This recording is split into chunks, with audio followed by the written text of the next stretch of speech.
At the today's event, which is based on the theme of artificial intelligence. The talk is from 7 to 8, and the topic of the talk is loss adjustment for addressing label and group imbalances in overparameterized learning. Yeah, the talk will be delivered by Mr. Ganesh Kinney. He's a doctoral student at UC Santa Barbara, and I would like to give a brief introduction of him. He's as I said, he's a PhD student at the Department of EC at University of California, Santa Barbara. He received the PE degree in EC from the PES Institute of Technology, Bangalore in 2015, and the ME degree in Communication and Networks from Indian Institute of Science, Bangalore in 2017. Prior to joining the PhD program at UCSB, he was with Max Linear, where he worked on adaptive algorithms for 5G transceivers. His research interests include learning algorithms, signal processing, and communications. He was a recipient of the Professor S.V.C. Iyer Medal and the Sri G.B. Nimamsi Award at IISc. He was an author of an article selected as a finalist for the IEEE Jack Keel Wolf ISIT Student Paper Award in 2017 and a finalist in the Qualcomm Innovation Fellowship 2020 North America. So with this, I'd like to welcome Ganesh Kinney to deliver the talk. Welcome, Ganesh. Yeah, thank you so much, Prachi, for the kind introduction and also telling us about IEEE and its events. So I will share my screen.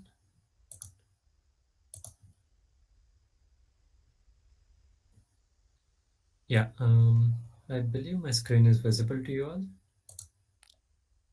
Yes. Okay.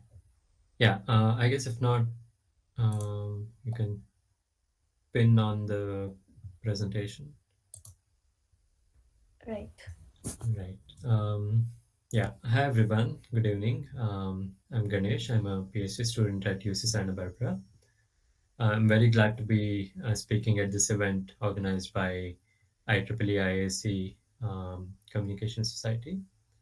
Um, so it's nice to be virtually back at IISc since I've been a master's student at IISc a few years ago.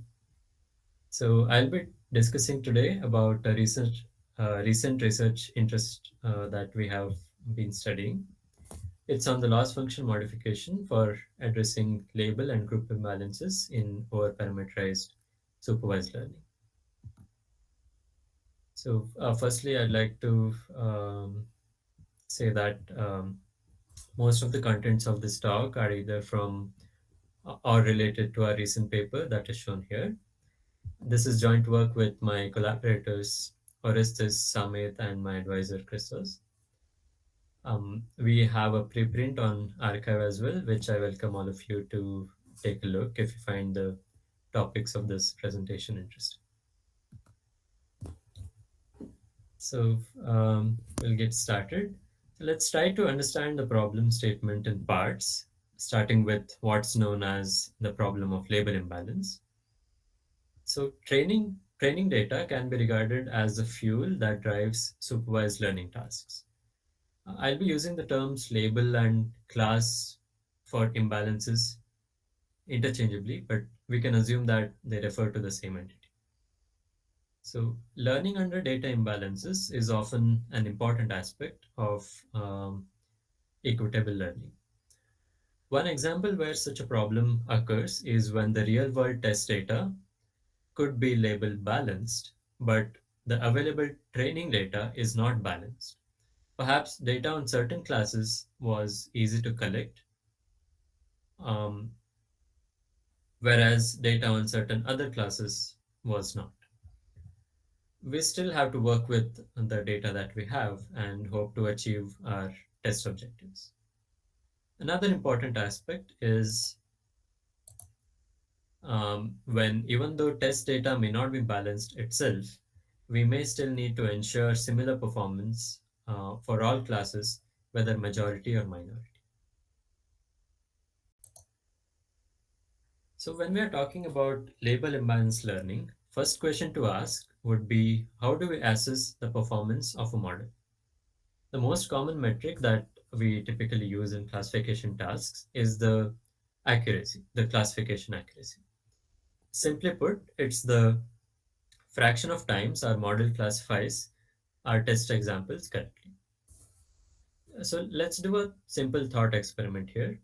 Suppose we were looking to purchase software that performs an email spam filter, and its job is to basically classify an email as being spam or safe based on different characteristics of its contents or say certain keywords, etc. Let's assume that we know that about a hundredth of all the email in our system were spam. Hopefully not, but let's make that assumption for now. Now, a company comes to us and says that they have a spam filter which has an accuracy of 99%. That sounds great, but how happy should we be with this particular product? Well, let's see. The thing is that we shouldn't be too happy at all. Now, why is that? Because if you think about it, even a trivial classifier that simply labels all the emails to be safe will be right 99% of the time. But that's of no use to us at all. This is why we need to pay attention to other metrics in addition to plain accuracy. Now that we have established that just accuracy is not sufficient to evaluate a classification model under label imbalances, let's look at another metric. Here, when I say error, it is just 1 minus accuracy in probability. So we want to look at each class and find the accuracy on test examples coming from that particular class. That is what is named class conditional accuracy. One commonly used metric in class imbalance learning is simply taking a simple average of all class conditionals, and that is called balanced accuracy. In terms of class conditionals, the misclassification accuracy or error can be checked to be a weighted average of the class conditionals, with the weights being relative frequencies of the corresponding classes. So balanced accuracy or balanced error is something that we will be seeing more often in today's talk. Next, coming to group imbalances, let's first, um, yes, let's first look at this figure on the right and try to define what a group is. So in this figure, where I have plotted a synthetic 2D data with blue points labeled as 1 and orange points labeled as -1. As we can see here, each of these classes consists of two types of data points. One majority bunch of points and another minority lot. In this particular example, we have distinguished the two types of points by calling them a majority group, which are these two together, and just given a tag saying g equal to 1, and a minority group, which are these two, and tagged them as g equal to 2. Remember that this has the group tag has nothing to do with the label itself, which is +1 and -1, or blue and orange. Group imbalances are perhaps seen on everyday basis by many modern machine learning tasks, which are happening in our phones, in our laptops, um, without our specific attention. So, as awareness of ethical use of algorithms grows in importance, more and more attention is being paid to designing fair algorithms. The chart on the left here underscores the significance of being able to tackle the problem of group imbalances to achieve our objective of fairness. For example, in these charts, we can see that we can identify four groups in each dataset, no matter what the labels are. For instance, here the label, since these datasets are to do with facial analysis benchmarks, the label maybe could have been whether or not the person in the image was smiling or not, or something like that. Now, a goal of fairness would be to ensure equitable accuracy for examples from all these four groups. And we can realize how important that is for from an ethical point of view.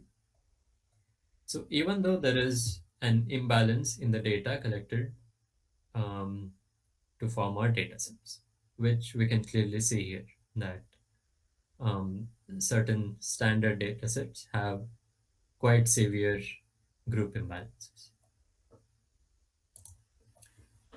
Having realized the significance of the problem of imbalanced classification, whether it is class imbalance or group imbalance, let's now turn attention to our the setting of our study. That is, we'll discuss the aspect of overparameterization. So, state-of-the-art learning architectures on vision or NLP tasks have humongous number of number of parameters, sorry, to train. Very often, the number of parameters is much, much larger than the number of examples itself. So, basically, this is when a model is said to be over-parameterized. The idea is that the more the number of parameters in a model family, the more expressive it becomes. That is, it has a higher capacity to approximate desired functions. As a consequence, the bigger a model is, the more likely it is to be able to fit the training data exactly in order to get zero training error. Also importantly, the modern view of machine learning is also that the larger models are better for generalization as well. That is, um, they perform better in terms of test error. For example, if we look at this table showing number of parameters in four different models performing fairly well on test error compared to the number of examples. So here P is the number of parameters which is listed here, and N is the number of training examples which is common across all four and is 50,000. Now, in particular, let's just look at the ResNet model that's mentioned here, which achieved close to 90% test accuracy. So if we look at the number of parameters divided by number of training examples, basically it had close to 50 times more parameters than the number of training examples. Also, the model training is often carried out until and beyond achieving zero training error. So it's natural to ask how such heavily overparameterized models are able to generalize well too. Traditionally, the thumb rule has been that if we interpolate the training data completely, then we run the risk of doing badly on the test data.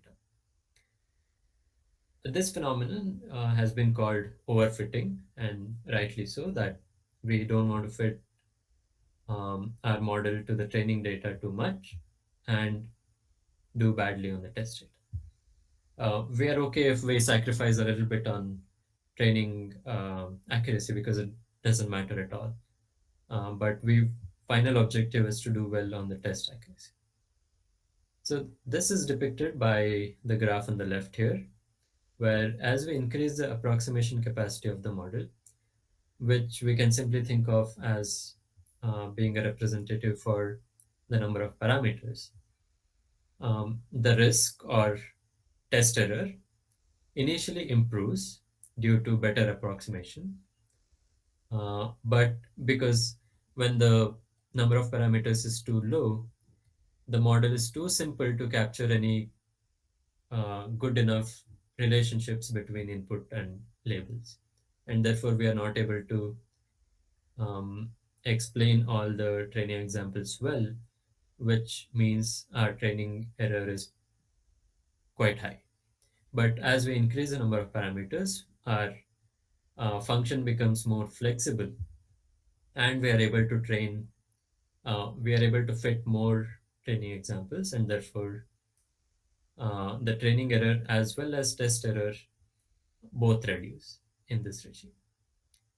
But if we increase too much, then even though training error might reduce, the test error, because we are overfitting to the training error, uh, the test error will start increasing again.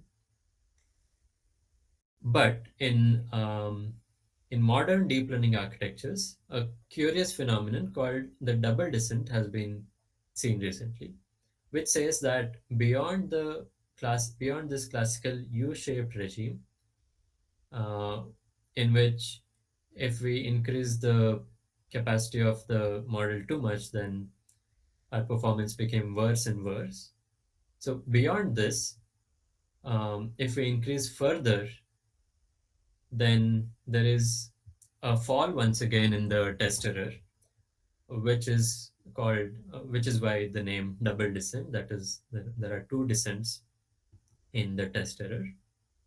So this phenomenon is called double descent, and this basically tells us why bigger models do better even in terms of generalization, even though training error has been zero since quite some time.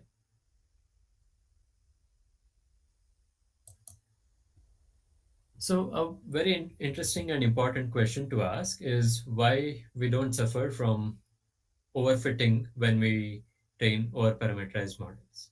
The answer has something to do with the optimization algorithms. Most common way to train a learning model for classification is to perform empirical risk minimization. That is, we try to minimize a suitable loss function um, on the training examples. It turns out that when the number of parameters is much bigger than the size of the training set itself, it's possible to achieve zero training error through many solutions. Uh, think of trying to separate 2 points on a plane with a line. There are infinitely many lines that can be made to pass in between them. Despite this, when we train an overparameterized model using gradient descent based algorithms, the gradient descent takes us to certain forms of so-called simple solutions. Let's take a simple example here. Consider a linearly separable binary data set. That means there are two classes here, and those examples, these training examples, can be exactly or perfectly separated using a straight line. We want to train a linear model here to separate these two classes. We can visually check that this training set can be separated by infinitely many lines. Like there's this line, and we can change it just a bit, and basically have infinitely many lines that basically separate the red dots from the blue dots. Okay. Um, but now let's take a loss function, for example, cross entropy, and perform gradient descent on these training examples. So it has been proved that the gradient descent solution will be such that its angle will converge, although there could have been infinitely many solutions. When we run gradient descent, its angle will converge to that of the max margin SVM solution. This is often very desirable as it provides the best margin between the two classes. So in this sense, gradient descent has brought us to a good solution, which is also a simple solution in the sense it has the least norm. So this is something called as the implicit bias of gradient descent on um, the subreper data. Having described the problem statement, let's now look at some popular techniques that are typically used to handle imbalanced data. Among popular ones are those that resample the training data. These are such that you take an imbalanced data set and then resample them either by undersampling the majority or oversampling the minority so that the resulting set is balanced. These are the so-called data modification techniques. A popular loss modification technique, sorry, is to reweight the commonly used cross entropy loss to give more importance to minority samples. For instance, if we ignore this omega y, the function that is here is describing the cross entropy loss, where y is the binary label and f of x is the output of the model, where f could be the neural network function or any other architecture that gives us features. Now, in weighted cross entropy, what happens is we weigh the loss per sample with the parameter that is inversely proportional to the probability of its class. So while this is intuitively nice, it however turns out that under overparameterization, such a reweighting approach fails to improve minority accuracy. It's not immediately clear why, but let's see this through a running example. Let's consider a very simple binary data set with Gaussian class conditional features in some d dimensions. D could be something like 100. Now let's generate class labels 1 and minus 1 in the proportion 10% is to 90%. Say 10% of orange and 90% of blue.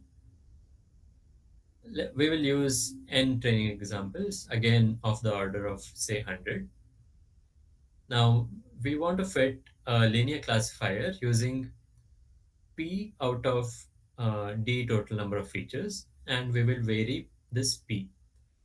That is, as we increase p, our classifier has more and more parameters. That is, we are going towards overparameterization if we increase p. And let's call the ratio p over n to be the overparameterization ratio. So here we will plot balanced error and misclassification error in these two plots, and minority and majority separately below. On the x-axis is the overparameterization factor. That is, rightmost side is the most overparameterized, and leftmost is the least overparameterized or most underparameterized, if we want to call it.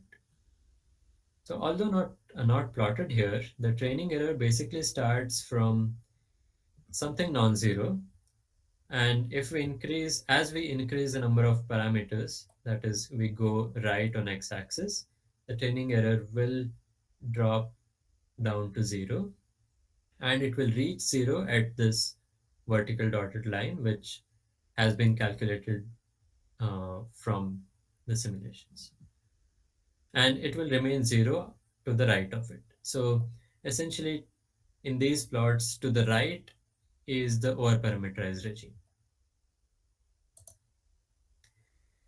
So here we have plotted the test balanced error and misclassification error when we did the experiment that we just discussed. As we can see from these plots, when we run gradient descent on either cross entropy or weighted cross entropy, although with weighted cross entropy it helps a little to reduce balanced error in the underparameterized regime. We can see the yellow triangles being slightly lower than the green. But more importantly, in the overparameterized regime, it practically overlaps with the test errors given by uh, plane cross entropy. That is, the reweighting has had no effect on the test error in the overparameterized regime. And that is the point we are trying to make. So one suggestion, since weighted cross entropy, although was a nice, cute idea, fails under overparameterization. Another suggestion in the literature has been to add a class-dependent iota parameter to the logits. That is, as shown here, inside the log of 1 plus e to the minus logit, it adds a parameter iota y, which is class dependent. That is, this is either, this could be something like it is plus 1 if y is class 1, and it is 0 if y is class minus 1, something like that, which can be tuned. So collect, there have been different suggestions on how these iota parameters should depend on the class priors, and we will collectively refer to this methodology of adding a class dependent factor um, to the cross entropy logits as being logit adjusted loss or LA loss. And now we'll go back to our toy model and see what happens. So we run now gradient descent on LA loss with any of the suggestions on tuning the iota parameters. But once again, the performance in the overparameterized regime has remained unaffected. Basically, even though the LA loss was suggested for improving imbalanced um, accuracy, imbalanced classification performance, in overparameterization, they have all somehow been um, giving similar performance as that of plane cross entropy. So, as we saw, even though LA loss was suggested for um, improving balanced error in imbalanced classification, under overparameterization, let me stress that, it seems to have had no impact on the convergence point of gradient descent. And therefore, we got equal test error whether we had LA loss or not. So we justify this behavior theoretically in our paper through this proposition. Essentially, we show that as in case of weighted cross entropy, running gradient descent on LA loss on linearly separable data sets will converge in the same direction as that of SVM itself. So suppose beta R, suppose beta R is the solution of gradient descent, and beta SVM is a solution of uh, just SVM. Then if we normalize them with the norms, that is, if we look at their angles, it will be the same when we run gradient descent for sufficient number of iterations. And therefore, we fail to provide any improvement in the margins for the minority classes, because remember, SVM gives equal margins for both the classes if we are doing binary classification.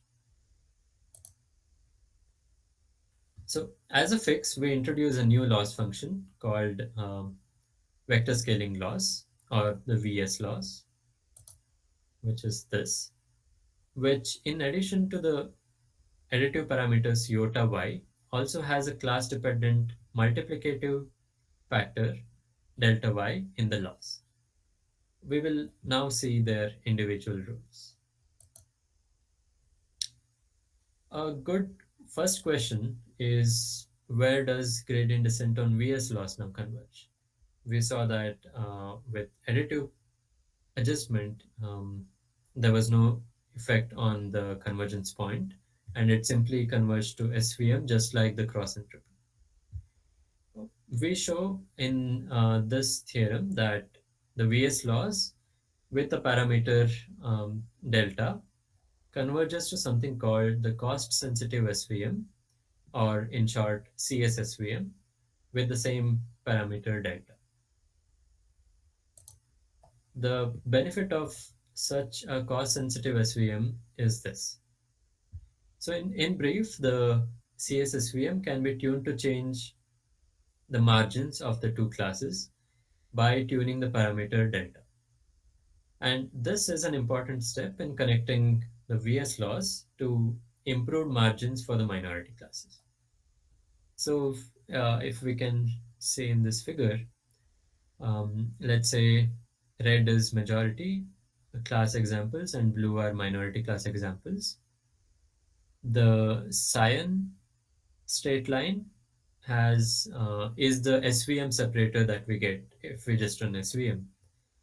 And as we saw from previous results, that is where gradient descent on LA loss or weighted cross entropy or cross entropy, they all converge to this SVM separator, which gives equal margin by its nature to both the classes. But if we run VS loss with an appropriate delta, which converges to CSSVM, we can make the separator go towards um, majority class, giving more margin to minority class, which is what we desired. So we can extend the VS loss to multi-class as shown here. It's not uh, terribly important to go through the details of the laws. We can look at the results instead. And an appropriate extension of the VS laws to the case of group sensitive classification is also this. We will see the experiments on group sensitive classification as well.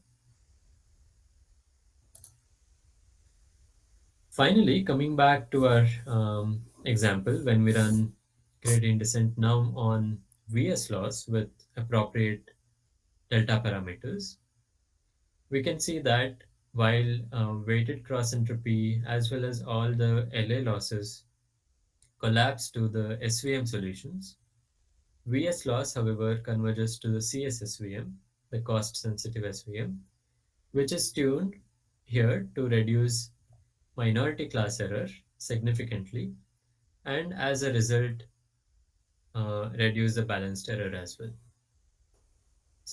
So far, among all the losses that we have seen, VS loss has been the only one that converges to something other than the trivial SVM and can give us lower balanced error in the overparameterized regime. And remember, we are focused on the overparameterized regime because that is what most of the state-of-the-art deep learning models do. So we saw through the previous results that, at least in the linear model, the additive parameters of the LA loss had no impact on the convergence of gradient descent. Does this, however, mean that additive factors play no role at all? We show numerically here that additive parameters do play an important role in the early stages of training, although not later.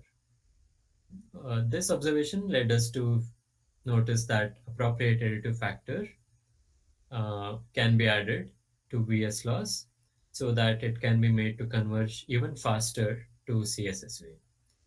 If we want to quickly look at the effect of additive parameters, perhaps we can see the topmost plot here and see that the dotted black line here shows the balance test error against number of iterations of gradient descent on cross entropy loss. And as we can see that it has the worst balanced error um, with cross entropy. Whereas if we run VS loss, which is red, it almost instantly goes to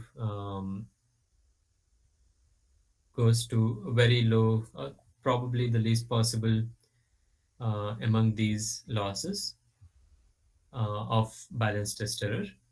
And the reason why it has converged so fast, it can be seen through the pink dotted line, that it's running gradient descent on LA loss with the additive parameter.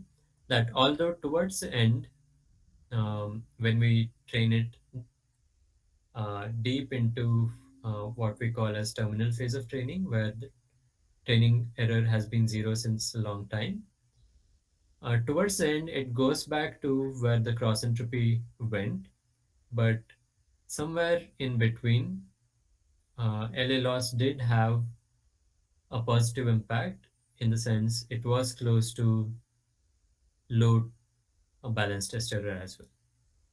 So combining both these effects can get us early convergence as well as we will stay at low balanced test error even as we continue training.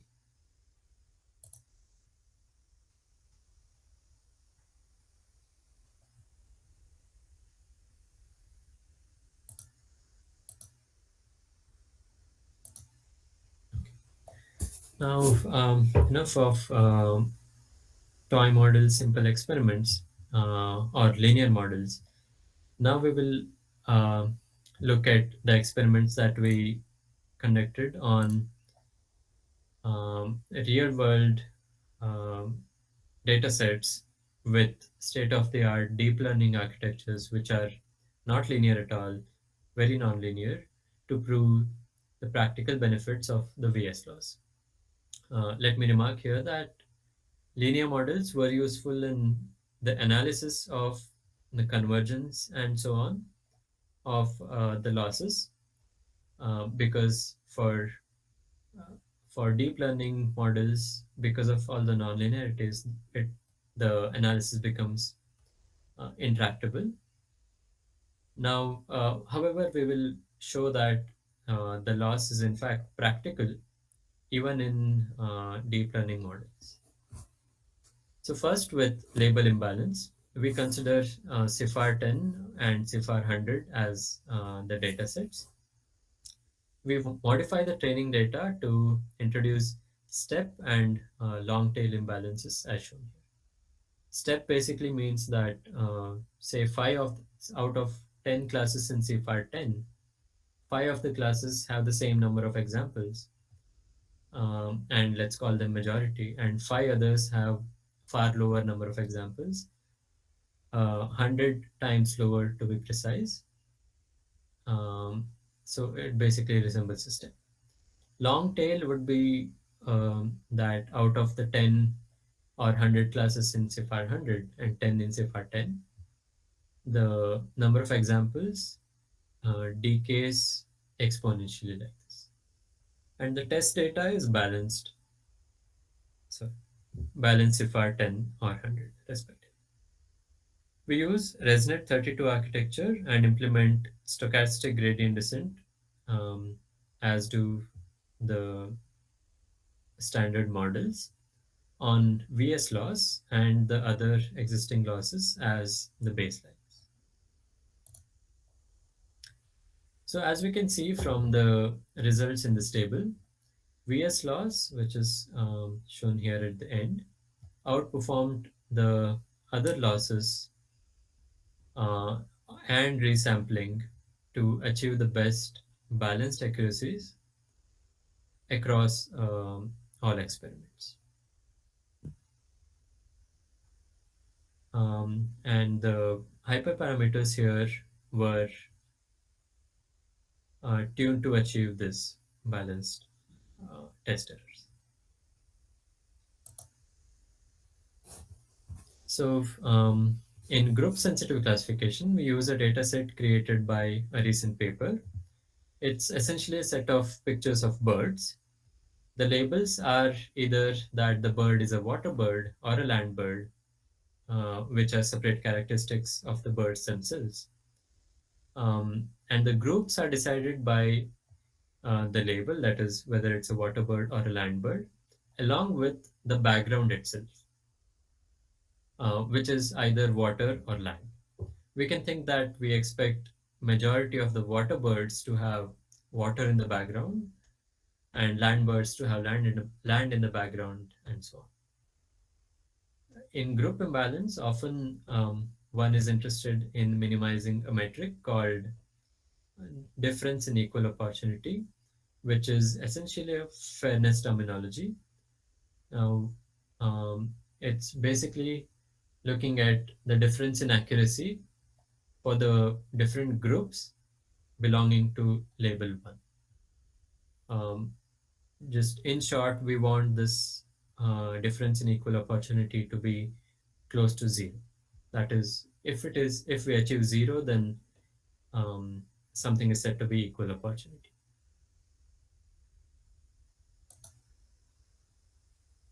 So from the experiments on this running ResNet 50 models on the waterbirds dataset, which have four groups. Essentially, we can say that these two are majority groups and these two are minority. Um, that we can see that on the top half of the table, that VS loss achieves the lowest DEO and the highest balanced and worst group accuracy, which is exactly as we desired. Worst group accuracy is just taking the max of taking the minimum accuracy achieved among the four groups, and we want to maximize the minimum. We also implement something called the distributionally robust optimization, DRO. Let's not go into details of it, but we can think of that as another um, perspective to improve the worst group accuracy. So what we did here is show that in conjunction with loss modifications, DRO can be used to further boost the performance um, in group sensitive classification over and beyond what is achieved by DRO.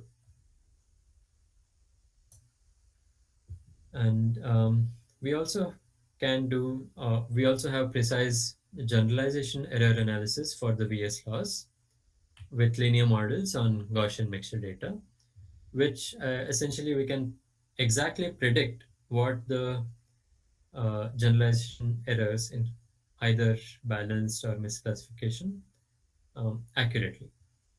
Further, this helps us uncover several interesting trade-offs between various metrics. For example, if we want a better balanced error, perhaps we will have to let go of misclassification error slightly, or is there a sweet spot where we can get the best of both worlds, and so on. So, in conclusion, through this study, we have constructed a loss function for label and group imbalance classification. And we have proved using linear models, we have proved its um, theoretical benefits in terms of its convergence, as well as the state of the art nonlinear deep learning models and standard datasets. I guess with that, I'd like to end the presentation and thank you all for listening. And feel free to ask any questions at this point.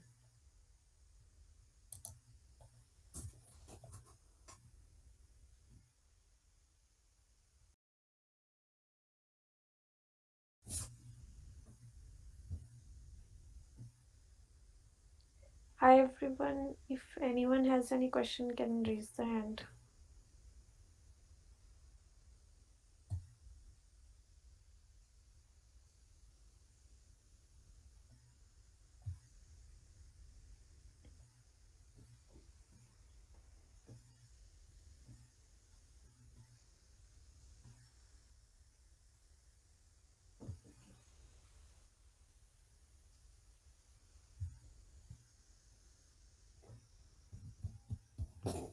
Yeah, or feel free anytime to email me to have any offline discussions. I'd love to hear your thoughts.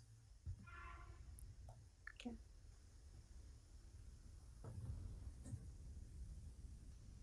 One person is asking, can random forest classifier be used? I see. So in this work, we are focusing on using neural network models with different loss functions, and the focus has been on how to achieve better equitable learning with loss function modification. I guess it's interesting to see how random forest models can be improved to get better balanced performance. Yeah, yeah, I'm not quite sure that the loss function methodology can be applicable to random forests or not, but Okay. So I have one question, like this approach you're saying for over parameterized models, yes, means the data is less compared to the like the model architecture complexity. exactly. Yeah, Okay. the comparison is always in relation to basically relative to the amount of training data that we have. um, Okay. yeah, I guess uh, the same model can be underparameterized or overparameterized, depends on how much data we feed into it. So the data is also since we are dealing with the imbalance class, so what if we have adequate amount of data but only underrepresentation of one class?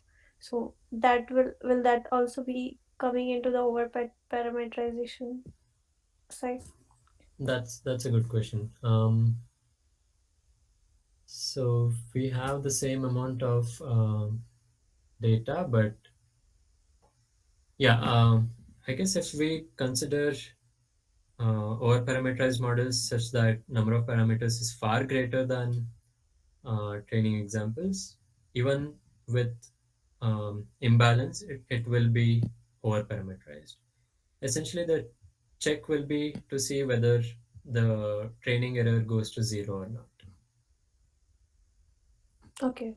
No, I was talking like if the parameters are not far greater than the data, only Mhm. difference is the imbalance is high.